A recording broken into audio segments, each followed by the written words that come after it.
George Washington Birthplace National Monument has been around since about 1930s, and the purpose of the monument is to preserve the cultural landscape that existed when George Washington was born here. Green landscape on the water's edge, waves crashing onto a dark sand beach. Title reads Hope for History.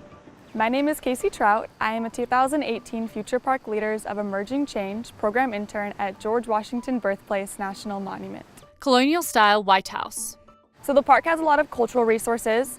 2 brown bulls grazing. In addition to the resources from George Washington's time and colonial times, they also have a lot of Native American artifacts and other paleontological resources as well. The dining room inside an old house. I do love the cultural resources at this park. They're just everywhere you turn.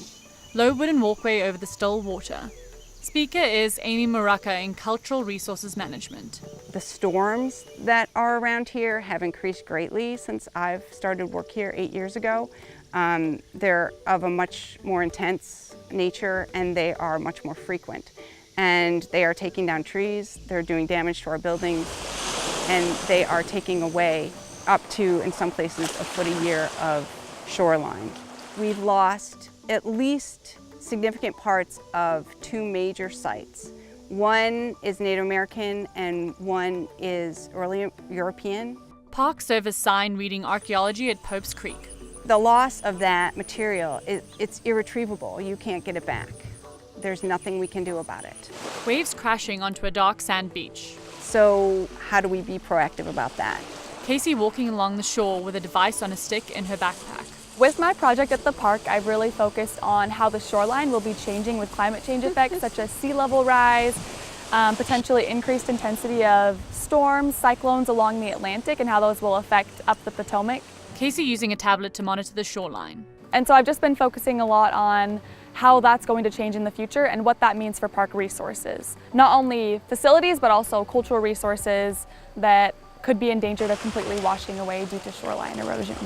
Casey and Amy talking. These things really hit home to us, and Casey being here was able to really look at the range of possibilities and help inform us as to what we might be having to face so that we have a leg up on making really positive plans for the future.